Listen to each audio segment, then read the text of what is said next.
नमस्कार, आपका स्वागत है। दोस्तों, जैसा कि हम सब जानते हैं कि गरुड़ पुराण में मनुष्य के जन्म और मृत्यु के रहस्य के बारे में बताया गया है। गरुड़ पुराण में बताया गया है कि जब मृत्यु का समय आता है तब जीवात्मा का शरीर से वियोग हो जाता है। संसार के प्रत्येक मनुष्य के जीवन का समय निश्चित होता है, जिसे पूरा करने के बाद ही वह पुनः दूसरे शरीर को धारण करता है। परंतु यह प्रश्न अवश्य ही सबके मन में आता होगा कि जब मनुष्य की अकाल मृत्यु हो जाती है तो उसकी जीवात्मा का क्या होता है और अकाल मृत्यु किसे कहते हैं। आज की इस प्रस्तुति में हम आपको इन्हीं प्रश्नों के उत्तर देंगे, इसीलिए आप इस वीडियो को अंत तक जरूर देखें। आगे बढ़ने से पहले हम आपको एक महत्वपूर्ण जानकारी देना चाहते हैं कि दोस्तों, हमारा संकल्प है कि हम हमारे प्राचीन सनातन धर्म के शास्त्र की जानकारी आप तक पहुंचाए और सनातन धर्म के सच्चे ज्ञान से आपको अवगत कराए, जिससे आपके जीवन का कल्याण हो। ऐसी आध्यात्मिक जानकारी को प्राप्त करने के लिए आप हमारे इस चैनल को सब्सक्राइब जरूर करें। साथ ही आपके जो मित्र परिवार है उनके साथ आप इस आध्यात्मिक जानकारी को शेयर जरूर करें। आइए जान लेते हैं गरुड़ पुराण में मृत्यु के संबंध में कौन से रहस्य बताए गए हैं। गरुड़ पुराण में कहा गया है, ये ही पाप रतास्तार्क्ष्य दया धर्म विवर्जिता दुष्ट संगाश्च सच्छास्त्र सत्संगति पराडम मुखा ये नरा ज्ञानशीलाश्च ते यान्ति परमांगतिम पापशीला नरा यान्ति दुखेणियम यातनाम सुकृतम दुष्कृतम वापि भुक्त्वा पूर्वम यथार्जितम कर्मयोगात् तदा तस्य कश्चित् व्याधि प्रजायते। दोस्तों, गरुड़ पुराण में बताया गया है कि मनुष्य का जीवन चक्र निश्चित है। यदि कोई मनुष्य इस चक्र को पूरा नहीं करता है, अर्थात जो अकाल मृत्यु को प्राप्त हो जाता है, उसे मृत्यु के बाद भी कई प्रकार के कष्ट भोगने पड़ते हैं। परंतु सबसे पहले यह जानना आवश्यक है कि अकाल मृत्यु क्या होती है, अर्थात किस तरह की मृत्यु को गरुड़ पुराण में अकाल मृत्यु की श्रेणी में रखा जाता है।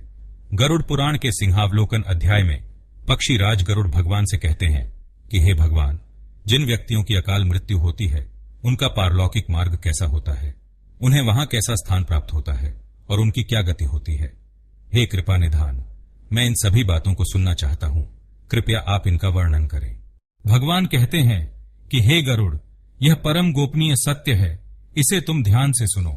यदि कोई प्राणी भूख से पीड़ित होकर मृत्यु को प्राप्त हो जाता है या किसी हिंसक प्राणी द्वारा मारा जाता है या फिर गले में फांसी का फंदा लगाने से किसी की मृत्यु हो जाती है, अथवा जो विष तथा अग्नि आदि से मृत्यु को प्राप्त होता है और जिसकी मृत्यु जल में डूबने से हो जाती है, या जो सर्प के काटने से मर जाता है, जिसकी दुर्घटना या रोग के कारण मृत्यु हो जाती है, वह अकाल मृत्यु को प्राप्त होता है।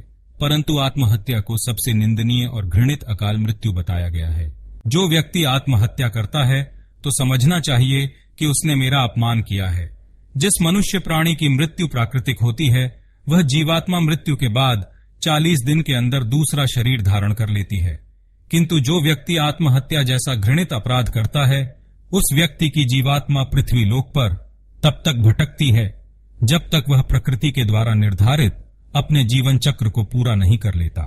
ऐसी जीवात्मा को न तो स्वर्ग लोक की प्राप्ति होती है और न ही नरक की। अकाल मृत्यु को प्राप्त करने वाली आत्मा अपनी सभी इच्छाओं यानी भूख प्यास, शारीरिक सुख, त्याग, क्रोध, वासना आदि की पूर्ति के लिए अंधकार में तब तक भटकती है जब तक उसका निर्धारित जीवन चक्र पूरा नहीं हो जाता। हे पक्षीराज, तुम्हारे मन में यह भी प्रश्न अवश्य आता होगा कि प्राणी की अकाल मृत्यु क्यों होती है। यह भी तुम ध्यान से सुनो। जिस प्राणी की मृत्यु निर्धारित समय पर हो जाती है तो शीघ्र ही वह यमलोक चली जाती है। प्राचीन काल से ही हमारे वेदों और पुराणों में मनुष्यों की आयु 100 वर्ष निर्धारित की गई है, किंतु जो व्यक्ति निंदित कर्म करता है वह शीघ्र ही नष्ट हो जाता है। जो वेदों का ज्ञान न होने के कारण निंदित कर्म करता है, जो आलस्य के कारण कर्मों का परित्याग करता है, जो सत्कर्म को सम्मान नहीं देता है और जो परस्त्री में अनुरक्त रहता है, इसी प्रकार के महादोषों से मनुष्य की आयु क्षीण हो जाती है। श्रद्धाहीन पुरुष, शस्त्रों के नियमों का परित्याग करने वाले परद्रोही और असत्यवादी ब्राह्मण की अकाल मृत्यु निश्चित है। प्रजा की रक्षा न करने वाला, आचरण से ही क्रूर, मूर्ख और प्रजा को पीड़ा देने वाले, दोषी क्षत्रिय को मृत्यु के वशीभूत होकर यातनाएं भोगनी पड़ती है। जो अपने कर्मों का परित्याग तथा मुख्य सभी चरणों का परित्याग करता है, जो दूसरों को हानि पहुंचाता है और जो वैश्य व्यापार में दूसरों को लूटता है वह भी निश्चित समय से पहले ही अकाल मृत्यु को प्राप्त होता है। फिर पक्षीराज गरुड़ बोले कि हे कृपा निधान, आपने मुझे अकाल मृत्यु और उससे मिलने वाले कष्टों के बारे में भली भांति बताया है, लेकिन प्रभु, अकाल मृत्यु के बाद कौन सी आत्मा किस योनि में भटकती है, कृपया आप मेरे इस संशय को नष्ट करें। भगवान ने कहा कि हे खगराज, तुम्हें साधुवाद है, तुम मेरे प्रिय भक्त हो, अतः प्राणी की मृत्यु से संबंधित यह गोपनीय बात ध्यान से सुनो। हे महातेजस्वी गरुड़, जो पुरुष अकाल मृत्यु को प्राप्त करता है वह भूत, प्रेत, पिशाच, कुष्मांडा, ब्रह्म राक्षस, बेताल या क्षेत्रपाल की योनि में भटकता रहता है। जबकि अगर कोई स्त्री अकाल मृत्यु को प्राप्त होती है तो वह भी इसी प्रकार की योनियों में भटकती रहती है, परंतु उसे अलग अलग नामों से जाना जाता है। जैसे कि कोई नव युवती स्त्री अकाल मृत्यु को प्राप्त होती है तो वह चुड़ैल बन जाती है, और अगर किसी कुमारी कन्या की अकाल मृत्यु हो जाती है तो उसे पिशाच के रूप में भटकना पड़ता है।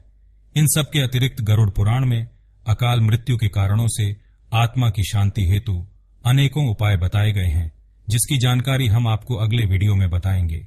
इसीलिए आप हमारे साथ डे रहे। उम्मीद है आपको ये जानकारी अच्छी लगी होगी। वीडियो को लाइक जरूर करें और कमेंट में जय श्री कृष्ण अवश्य लिखें। साथ ही चैनल को सब्सक्राइब करना न भूलें। आप सभी का धन्यवाद।